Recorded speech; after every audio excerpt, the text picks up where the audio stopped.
My name is Ravi Malhotra. A few years ago, most people called me Swami Ravindra, a name given to me during my monkhood. I had taken vows to renounce worldly things, pursue truth, and serve the divine. I thought I had found purpose in silence, discipline, and knowledge. But what I didn't know then was that I was running in circles inside a spiritual maze that had no end. I was born in a dusty village outside Ujjain, India.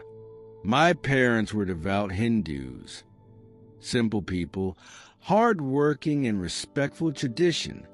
From a young age, I was different. While other kids played cricket or ran barefoot through the fields, I sat under trees reading scriptures, watching ants march like little monks in a parade. I had an obsession with meaning, with truth, with something bigger than all this. At 24, I joined a monastery in the Himalayas. I shaved my head, gave up my family name, and took the title of Swami Ravindra. I studied the Vedas, chanted mantras for hours, and lived in silence for weeks at a time. Eventually, I was assigned to serve abroad at an ashram in Oregon, where I would lead meditation classes, care for the temple, and guide spiritual seekers.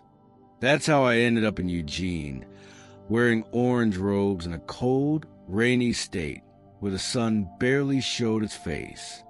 But the irony, even as I stood in front of crowds, talking about peace, I felt hollow inside.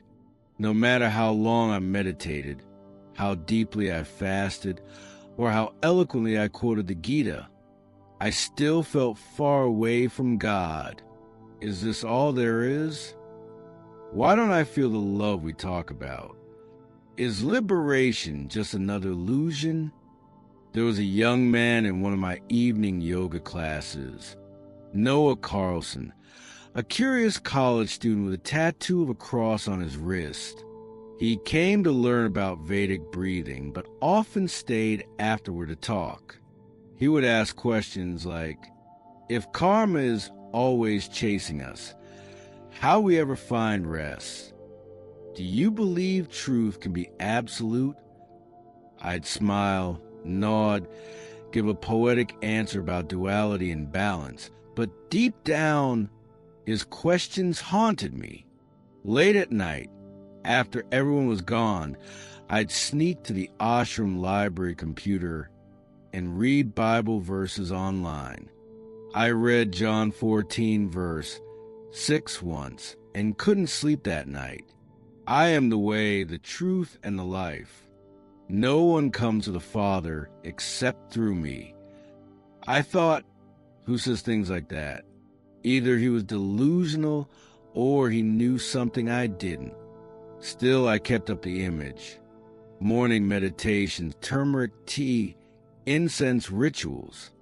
I taught about Vishnu and Krishna, but I never felt them. I prayed to the river, the trees, the wind, but they never answered back.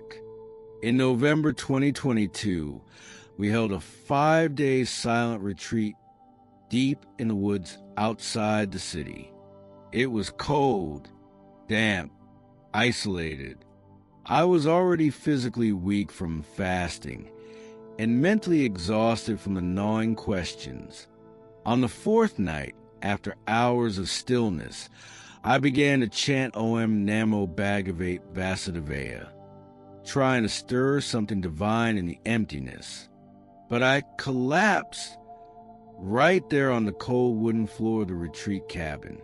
They told me later that I had gone into cardiac arrest, that my pulse disappeared, that I was clinically dead for just over 3 minutes. But what I saw in those 3 minutes felt like it lasted an eternity. When my eyes first opened, I expected to see warmth, brightness, peace. I had dedicated my life to this. Surely the gods would welcome me. But instead, I found myself standing on a black shoreline. It took me a moment to realize it was the Ganges, but not the Ganges I remember from childhood. This one was gray, polluted, lifeless. Dead fish floated in it. Smoke hung in the sky. I looked around and saw figures, twisted, moaning souls moving in circles, dragging the weight of chains tied to their ankles. Some had animal heads. Others had bruises, scars, deformities. It was samsara, but not the peaceful wheel of rebirth we were taught to embrace. It was torment, endless, soul-crushing repetition, pain disguised as purpose, a prison where every door led back to the same room. Then I saw myself, not once, but dozens of times. Different lives, different bodies, all of them chasing truth, climbing spiritual ladders, seeking nirvana, none of them reaching anything, just more rituals, more guilt, more silence. I screamed, "Where is Vishnu? Where are my gods? I gave you my whole life." And in that moment, I realized something that shattered me. I had spent my whole life seeking a God who never spoke back. Just when I felt myself slipping into the black river, something broke through the gloom. A single light, pure, warm, alive. It began to grow until it became a man walking across the surface of the river, barefoot, unafraid. His robe shimmered like lightning. His face glowed with authority and gentleness. His hands had wounds, circular scars in each palm. I had never seen him before, not in my scriptures, not in my visions, but somehow I knew it was Jesus. He looked at me, not with condemnation, but with deep compassion. And then he spoke. "You've been searching your whole life, Ravi, but I was never far away. You weren't made to earn love. You were made to receive it." I collapsed into tears. My body shook. I whispered, "I don't know how to follow you." And he knelt beside me, placing his hand on my shoulder. "Just say yes." That's all he asked of me. Not a mantra, not a ritual, not a lifetime of rebirth. Just one word. Yes. I woke up to the sound of beeping machines and fluorescent lights flickering above me. I blinked against the brightness. My body was weak. My chest ached. A nurse leaned over me, and when I tried to speak, all I could whisper was, "Jesus." Jesus came to me. The doctor said I was lucky to be alive.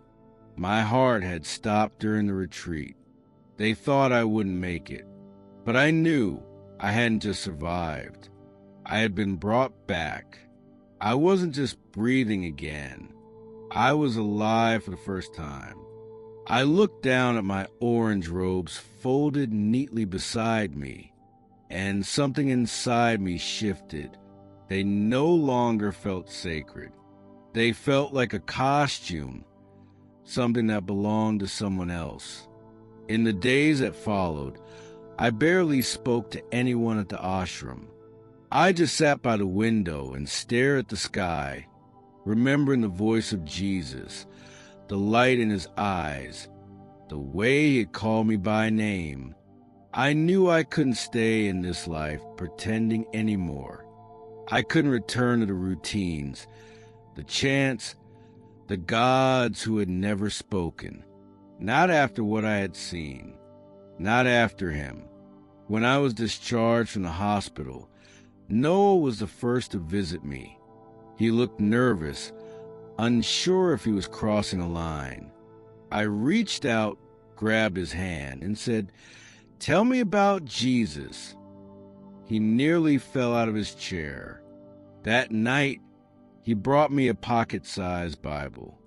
I didn't know where to begin, so he pointed to the Gospel of John. I read the entire thing in 2 days. Every word hit me like thunder wrapped in honey. It hurt and healed me at the same time. The Word became flesh and made his dwelling among us. To all who received him, he gave the right to become children of God. I'd spent my whole life believing that God was distant, that I had to climb toward him through discipline, asceticism, detachment. But this God, Jesus, he didn't wait for me to climb. He came down. I started whispering the Lord's Prayer at night, replacing my mantras with verses from the Psalms.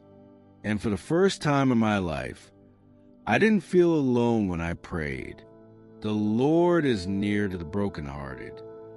Even though I walk through the valley of the shadow of death, I will fear no evil. I had walked through death, and he had walked with me. The changes didn't go unnoticed. One morning, I skipped the 4 a.m. prayer.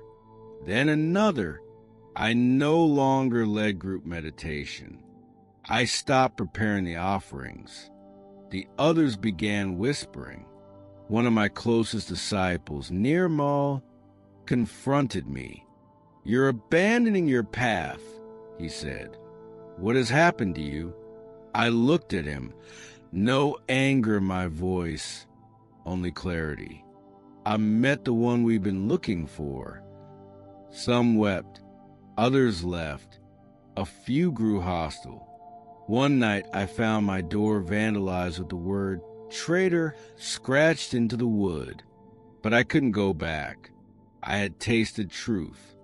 I cleared out the prayer room, took down the statues, put the brass incense holders into a box, and then I stood in the middle of the empty space, raised my hands to the ceiling, and said, "Jesus, I'm yours now." It was terrifying. It was beautiful. It was freedom. I no longer called myself Swami Ravindra. I became Ravi Malhotra again, the name my mother whispered the day I was born. I left the ashram a week later. I moved into a small apartment in the city with nothing but a mattress, my Bible, and a few clothes. I took a job at a bookstore to pay rent. I stopped wearing robes. I started going to a little church on the west side of town where no one knew my past. Just a place where I could sit quietly and worship the one who had rescued me. They sang simple songs about grace and mercy. And every week, when they asked if anyone needed prayer, my hand shot up every single time. Pray that I keep walking in truth. Pray that I stay strong when the past whispers to me. Pray for my friends at the ashram. And they did. They always did. On February 18th, 2023, I was baptized in the Willamette River. It was a gray, chilly morning. Fog hung over the water, but I didn't care. I stepped into the river with Pastor Jordan beside me, tears already pouring down my face. He looked at me and asked, "Ravi Malhotra, do you believe that Jesus Christ is the Son of God and that he died for your sins and rose again?" I said, "With all my heart." And then I went under. The water was cold, but when I came up, it felt like fire was in my chest. Not pain, life, a roaring, joyful fire I can't even describe. I felt the weight of lifetimes wash off me. No more striving, no more karma, no more shame, just grace. I couldn't stay silent. I started sharing my story. At first, It was just with a few friends. Then Noah invited me to speak at a campus ministry group. Then I shared at my church. Then someone posted a clip online, and people from India started messaging me. Are you the former monk who saw Jesus? My cousin is lost in spiritualism. Can you pray for her? I had a dream about a man in white too. I started hosting Bible studies in my apartment. I emailed old disciples from the ashram. Most never replied, but one did. Priya. She had been one of the most devout, fiercely protective of our old beliefs. But her message was short. I saw your baptism. I don't understand it, but I can't stop thinking about it. Can we talk? When she showed up at my door, I could hardly speak. She looked nervous, confused, but hungry. We talked for hours. I told her everything. What I saw in death, the man who walked on the water, the words Jesus spoke to me. She wept. She hasn't been baptized yet, but she's reading the Bible. She asks questions every week. I know Jesus is drawing her in. I want to speak directly to you.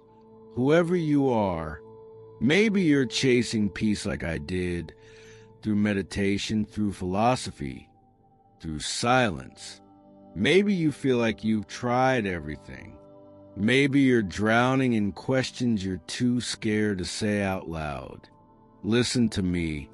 I was a monk. I gave up everything for truth. And I found it not in Vishnu, not in reincarnation, not in some endless wheel of karma. I found it in Jesus Christ. He is not just a prophet. He's not just a moral teacher. He is the living God, the Savior of the world, and He came for you. You don't have to keep striving. You don't have to fix yourself first. You don't need 1,000 lifetimes. You just need to say yes. He's not far away. He's standing on the water, calling your name, just like He called mine. If this testimony touched your spirit, don't let it end here. Share this video with someone who is still searching. Comment below if you want prayer. I will pray over every single one. Subscribe for more real stories of redemption, because God is still writing testimonies. And if you're reading this and you're ready to stop running in circles, come to Jesus. He's not just the end of your journey. He's the beginning of your life.